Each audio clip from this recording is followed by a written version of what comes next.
John Kuzmich here for banddirector.com. We are with Ron Kearns, and we are going to present the quick reference for band directors, and it is a book that is a must for band directors, entry level through experience, because it represents more than 30 years of on the task, on the job teaching, and he's really done a good job, and we're anxious to share it.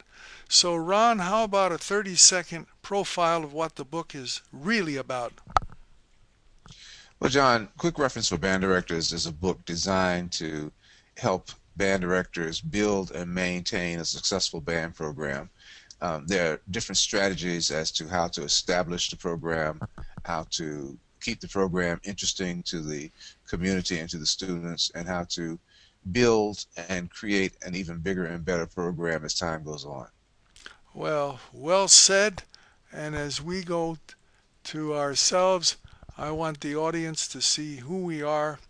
We are distinguished because we represent 75 plus years of classroom experience, and experience as the guidelines for this book and gives it the credibility that we hope to share with you and, well, with the readership, and give everybody a stimulus that this is a book they need to check out. So I'm going to go to the PowerPoint, and we're going to find out what is in each of these 22 chapters. Okay. Chapter 1. So you want to be a band director.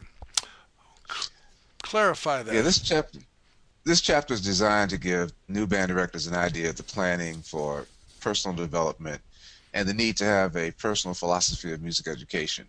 It also discusses the importance of being able to develop a resource network and be able to reach out to others for help. Well, I think that's an important criteria, because in today's job market, you really have to have those skills to survive. Now, building a program in your current school or new school may not be a textbook story because of what came before you. What magical ingredients do you share with the readers in this chapter?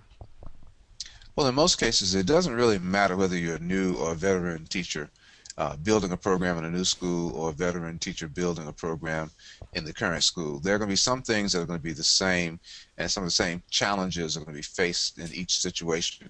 So this chapter gives you some strategies for gaining, maintaining, and retaining students. It also gives some pointers on how to engage parents and administration in the process, and how to reach out to the community, so that you not only have an in-school support system, but you have an outsourced system outside of the school system that will help you to be able to have good public relations and cause students who are in lower grades to have interest in coming into this program, so that the program will be maintained and also have some growth. Well, that's a great outline. Now, I noticed that one of the first steps in this book is you must have a handbook that clearly presents the program, which means you know precisely what you want to do from point A to point B to point C. Anything else that you want to specify about the importance of a handbook? Well, the biggest thing about a handbook is that it gives a resource for parents, students, and you as the director, as well as the administration of your school, to have something to go and tangibly look at and see exactly what your program is going to be about. So this gives you an opportunity to have a calendar for all the students, have forms and different things that students are going to need to have in order to go out for performances and festivals and other kinds of assessments, and everything that you want them to know about dress codes and different things could be included and should be included in the handbook. And so in creating a handbook, you're actually creating a roadmap for success, because you give yourself, as well as your students and parents, a GPS system that they can follow and know that they can get from point A to point B by doing these things that are listed in the handbook. Well said. And as much as we like to avoid lesson plans, they can make the difference between success and not being as successful. Any points here to stress? Yes, the biggest thing is I'm always surprised to find out that band directors don't see the importance of lesson plans and developing lesson plans, and they think that they can just go into the classroom and start teaching something off the top of their head, and that can be done occasionally. But then when you have certain things that you want your students to be able to actually walk away from that rehearsal or walk away from that class remembering and knowing, the lesson plan gives you a concise guide for working, and it gives everybody a chance to understand the pacing of the lesson and the purpose of the lesson that you're doing for that particular day. Well, that's a strong point of reference, and of course, it all goes to having a successful first performance. Anything here we need to take note on?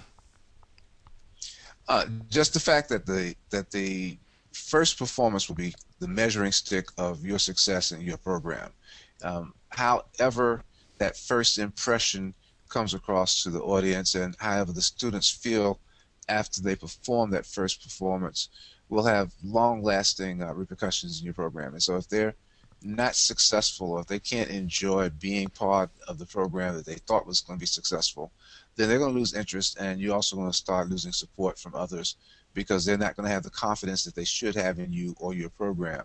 So you want to make sure that first performance is successful and shows everyone what your goals and your ideas for a successful band program will be.